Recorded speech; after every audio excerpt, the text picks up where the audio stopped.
Si riciklohen miliarda galon ujëra të ndotura në ujë të pishëm të pastër. A e keni imagjinuar ndonjëherë se gota e ujit që pini çdo ditë mund të ketë dalë diku nga një tualet?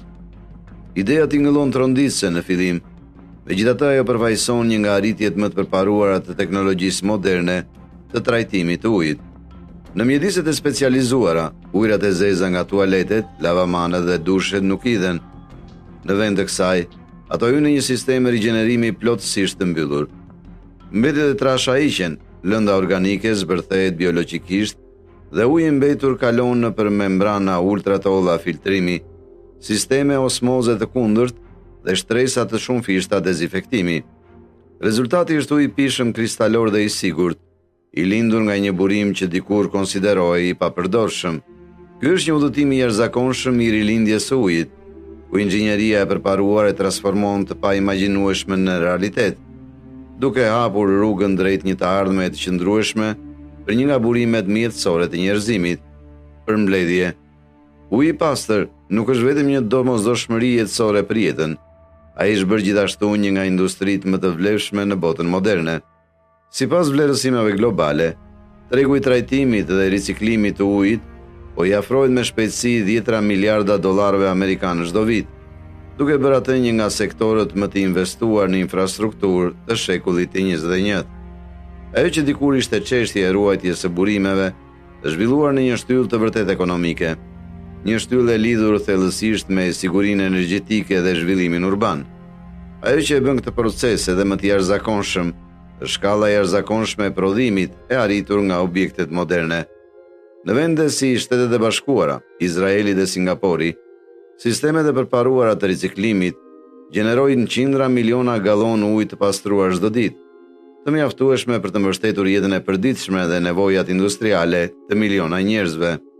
Këto shifra vërtetojnë se riciklimi i ujit nuk është me një teknologji eksperimentale, por një zgjidhje globale e realizuar plotësisht.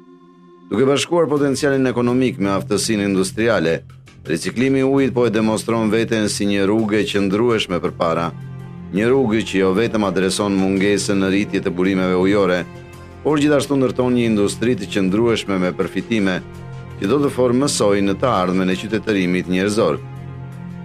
Mbledhja e trajtimi paraprak. Udhëtimi i trajtimit të ujit fillon thellë nën qytet, brenda një rrjedhje të gjerë kanalizimesh nëntoksore, ku çdo pikë uji nga tualetet, lavamanët dhe madje edhe nga objektet industriale bashkohet. Kjo rrjedhje e madhe mbërrin impjantin e trajtimit duke sjellë një përzierje të paparashikueshme, letër të grirë, qese plastike, deg druri, rër, zhavor dhe madje edhe yndyrë. Për të parandaluar bllokimin e gjithë sistemit, procesi fillon me një rresht rrjetash prej çeliku inox që qëndrojnë në lart si rojet e para. Këto rrjeta mekanike bllokojnë mbeturina të mëdha, nga plastika e ngurtë deri te copa pelure, duke siguruar që rrjeta poshtë mbetet e papenguar. Pasi kalojnë këtë barierë fillestare, ujërat e zeza rrjedhin në dhomën e zhavorit. Këtu, kontrolli i shpejtësisë së rrjedhjes luan një rol vendimtar. Ndërsa rryma ngadalësohet, grimcat e rënda inorganike si rëra, zhavori ose fragmente qelçi vendosen në fund. Skrapëset mekanike mbledhin vazhdimisht sedimentin e akumuluar, duke shtyrë atë në poseta të caktuara për t'u hequr. Eliminimi i këtyre materialeve gryese në fillim është thelbësor për të mbrojtur pompat, ajruesit dhe tubacionet nga konsumimi dhe dëmtimi i parakohshëm në fazat e mëvonshme.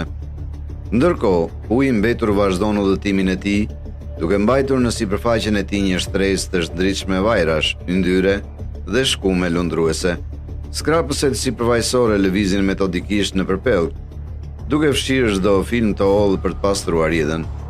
Nga lart, lëvizja e tyre i ngjan një velloje mbrojtëse, duke hequr elementet më problematik përpara se lëngu të yj në fazat e ndërlikuara të pastrimit biologjik dhe kimik që vijnë. Përmes kësaj serie trajtimesh paraprake, rrjeta kaotike që dikur frynte në kanalizimet e qytetit fillon të marrë rregull, e çliruar nga papastërtitë e saj më të mëdha dhe gati për procesin delikat të pastrimit që shtrihet përpara. Trajtimi parësor. Në fazën e trajtimit parësor, ujërat e zeza që kanë kaluar tashmë në përjeta baresh dhe dhoma zhavori drejtohen në rezervuar gjigant sedimentimi.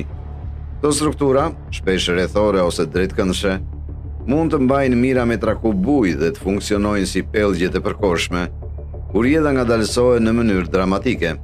Ndërsa shpejtësia zvogëlohet, grimcat më të rënda organike si materia fekale, mbetjet ushqimore dhe letra e grirë fillojnë të fundosen në fund, duke formuar një shtresë të dendur të njohur si lum primar. Në sipërfaqe, skrimerët mekanik lëvizin vazhdimisht në lëvizje rrethore, duke mbledhur yndyrna dhe mbeturinat lundruese për të lënë pas një shtresë të mesme më të pastër ujë. Nëpërmjet këtij mekanizmi të thjeshtë por të fuqishëm, rezervuari i sedimentimit shërben si vija e parë e mbrojtjes.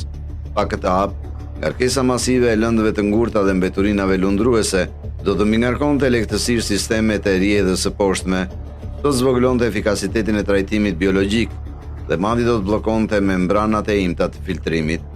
Mund ta mendoni rezervuarin e sedimentimit si një rrjet të trash në procesin e pastrimit, jo të saktë, por mjaftueshëm të fortë për të kapur grimcat më të mëdha dhe më problematike. Ndikimi i tij është i rëndësishëm, mund të largojë deri në gjysmën e lëndëve të ngurta të pezulluara dhe një pjesë të konsiderueshme të ndotsëve organik para se të fillojë faza biologjike. Llumi i mbledhur në fund pompohet në një strukturë të veçantë trajtimi, ndërsa uji i sqaruar sipër vazhdon në rrugën e tij. Fal këtyre sqaruesve masiv primar, i gjithë sistemi në rrjedhën e poshtme mund të funksionojë në mënyrë të qëndrueshme, duke i çuar ujërat e zeza një hap më afër të qenit të pastër, të sigurt dhe gati për ripërdorim. Trajtim biologjik sekondar. Pasi uji të ketë kaluar në përfazën primare të sedimentimit dhe pjesa më e madhe e mbeturinave të ngurta të jenë hequr, ai në fazën vendimtare, trajtimin biologjik brenda rezervuarëve të ajrimit. Këto pellgje masive betoni, disa metra të thella, të pajisura me mira difuzor të imë të ajri në fund. Pluska të vogla ngrihen vazhdimisht, duke trazuar të gjithë kolonën e ujit dhe duke ofruar një furnizim të qëndrueshëm me oksigjen. Brenda këtij mjedisi të pasur me oksigjen, miliarda mikroorganizma aerob vijnë në jetë, duke konsumuar dhe zbërthyer përbërjet organike të mbetura. Në të vërtetë, këto mikroorganizma janë punëtorët e padukshëm dhe të palodhur, duke pastruar ujin ditë e natë. Ndërsa oksigjeni mbush rezervuarët, llumi i aktivizuar fillon të formojë grumbuj të njohur si flok, duke lidhur grimcat panumurta mikroskopike që mbeten të pezulluara në ujë. Përzierja më pas rrjedh në rezervuarët sekondar të sedimentimit, ku graviteti merr përsipër. Flokëzat zhyten ngadalë në fund, duke mbajtur me vete mbetjet e fundit të lëndës organike. Kërcyesit mekanik lëvizin në radhë të ngadaltë dhe të qëndrueshëm, duke mbledhur llumin e tepër dhe duke transportuar atë në një zonë të veçantë trajtimi, ndërsa shtresa e sipërme e ujit pastrohet gradualisht. Në këtë fazë, transformimi është i habitshëm. Shumica e lëndës organike dhe lëndëve të ngurta të pezulluara janë eliminuar dhe lëngu i turbut është bërë dukshëm i pastër. Megjithatë, të fshehura brenda janë ende papastërti të tretura, metale gjurmë, baktere dhe mbetje kimike, që presin fazën përfundimtare të filtrimit të avancuar, që do ta çojë ujin në nivelin e tij më të lartë të pastërtisë.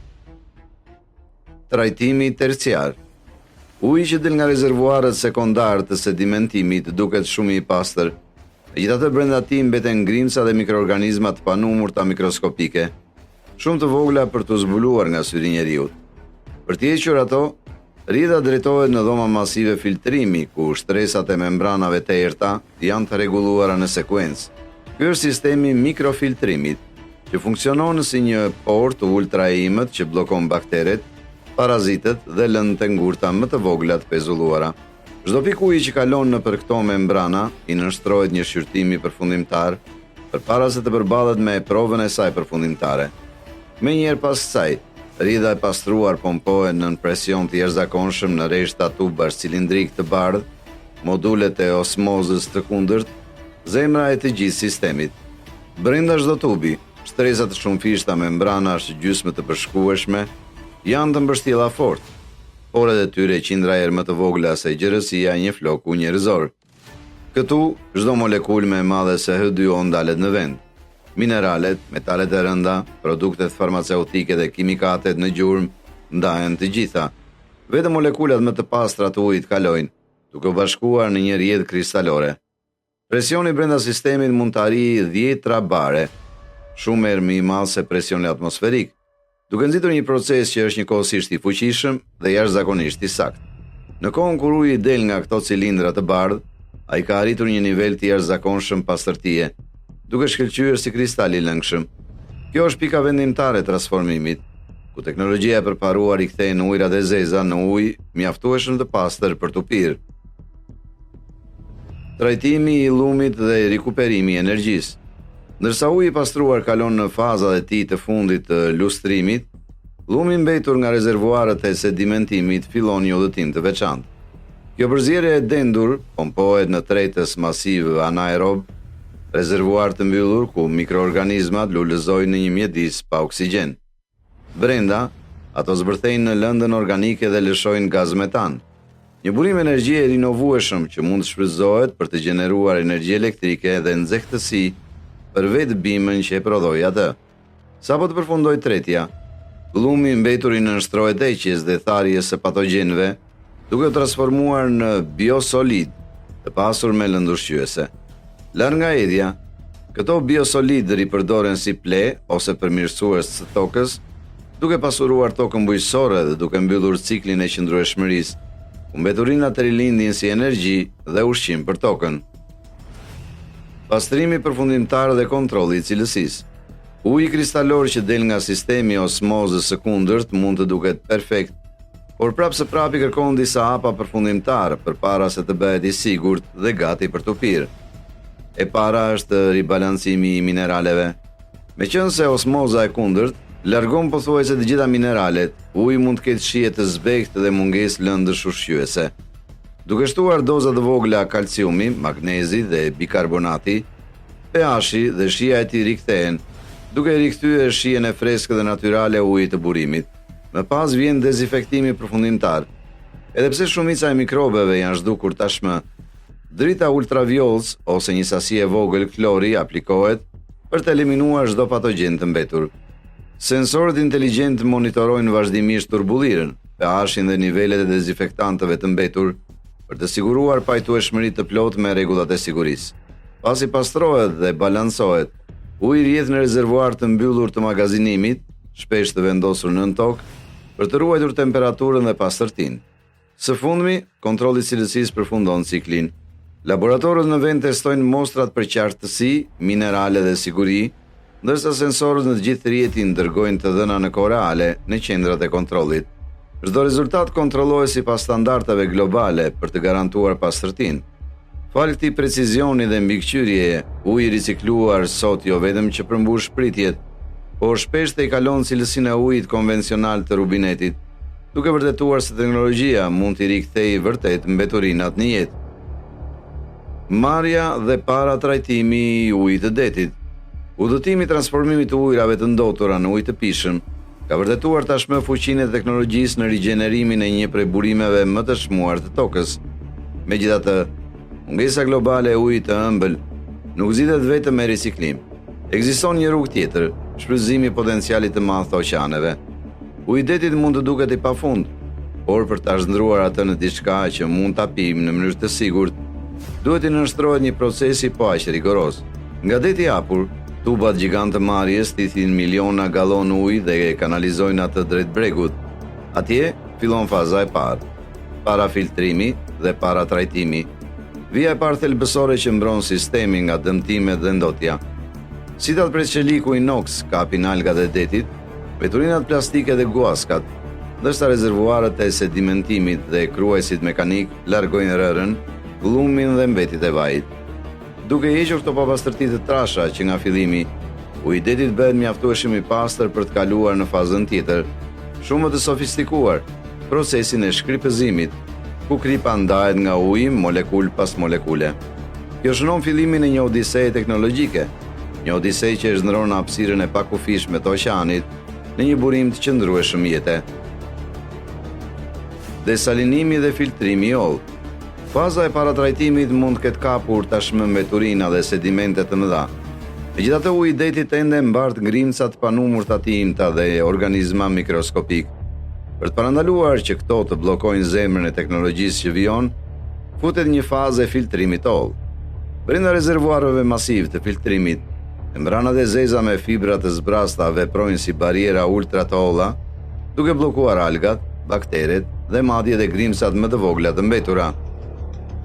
Nga oqeani në rubinet, fazat fillestare të filtrimit janë vetëm fillimi. Faza vendimtare zhvillohet brenda sistemit të osmozës së kundërt. Në presion të madh, uji detyrohet të kalojë nëpër membrana gjysmë të përshkueshme, secila pore qindra herë më e vogël se një fije floku. Ky mur i padukshëm lejon që vetëm molekulat e pastra H2O të kalojnë, ndërsa kriprat, metalet e rënda dhe gjurmët e kimikateve mbeten pas. Pompat me presion të lartë gjenerojnë në dhjetra shufra kompensimi, duke transformuar përzierjen e kripur dhe të errët në një rrjedhë që është pothuajse e pastër.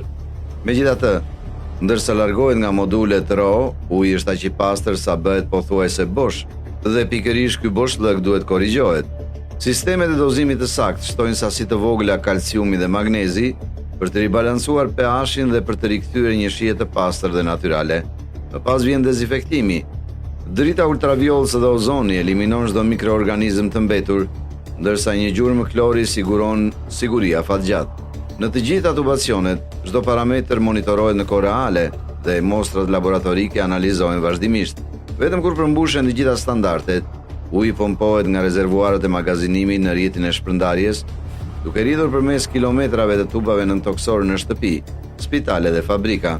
Është një cikël i plot, ku kripa e oqeanit transformohet në ujë të sigurt dhe të pishëm, një dëshmi e fuqishme së jashtëzakonshme të teknologjisë moderne. Përfundim. Nga burimet e ujit që dikur mendoheshin të papërdorshme, teknologjia ka krijuar një rrugë të re, duke transformuar, pastruar dhe duke ja kthyer njerëzimit ujin e pastër dhe të pishëm. Pas çdo pike nga një rubinet qëndron një proces i sofistikuar që përzien inxhinierin, biologjinë dhe filtrimin e saktë. Rezultati është më shumë se sa uji i sigurt. Është provë se si kreativiteti njerëzor e zhndron mungesën e ripërtëritje. Nëse ky udhëtim ju frymëzoi, mos harroni të pëlqeni, të abonoheni dhe të aktivizoni zilën e njoftimeve. Historitë të tjera të pabesueshme teknologjisë të padukshme që formësojnë botën tonë do të vijnë së shpejti.